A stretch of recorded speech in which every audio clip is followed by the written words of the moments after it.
Jadi seluruh data itu sekarang ada. Insya Allah bisa mungkin lebih lengkap dari Sirekap. Hati-hati para pembuat kecurangan. Tapi juga ada yang menarik sebenarnya waktu diskusi sama kamu tuh. Ternyata kalau direkap itu total suara sah calon itu berbeda dengan apa namanya? Kolom suara sah. Ya.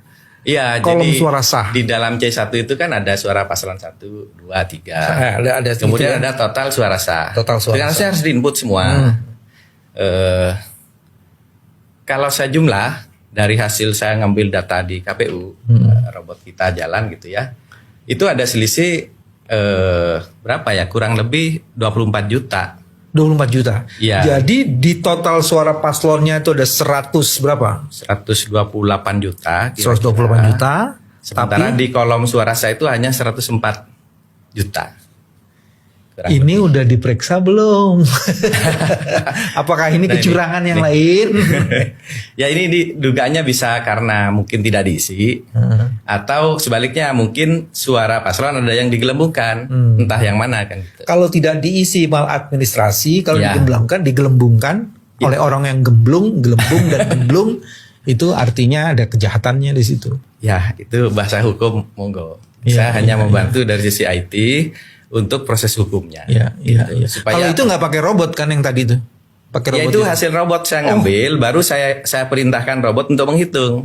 Gitu. Ya jadi saya mungkin mohon izin nih para paslon ya, saya mau diwawancara ini demi jurdilnya KPU.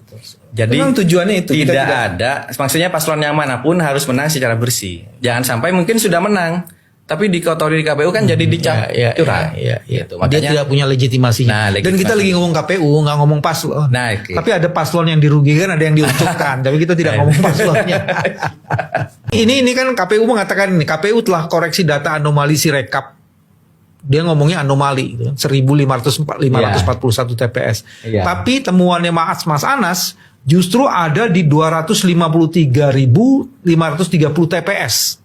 Iya, kira-kira Iya kan? asumsi ya, karena ada perubahan berarti karena ada anomali kan. Yes. Kalau aslinya benar kemudian diubah kan masuk juga sebenarnya. Mungkin apa namanya? Bisa berpikir terbalik ya. Kalau anomali itu mungkin dianggap salah kemudian dibenerin. Kalau ini bisa jadi kenapa jadi banyak, bisa jadi yang benar jadi salah lagi. Ya. Makanya saya bilang frasa kata anomali itu untuk penghalusan.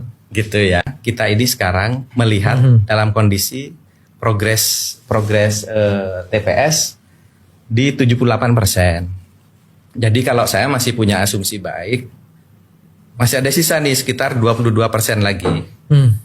Kalau itu masuk, baru kita bisa komentar yang sebenarnya nanti.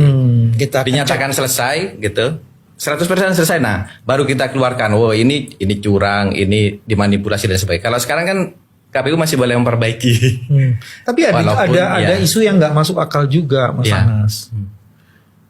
Kalau orang memasukkan ke Sirekap, itu kan artinya Sirekap itu sudah selesai sejak 1 hari. Betul, itu yang saya sampaikan. Nah, sampai sekarang kan Sirekap tuh logikanya sebenarnya yang kan real ya, yang real count-nya. Dibandingkan 2019, ini sangat hebat sebenarnya terobosan tahun sekarang ini. Hebat? Kenapa? Karena C1 langsung diupload dari TPS. Oke. Kan idenya bagus supaya tidak ada manipulasi kan.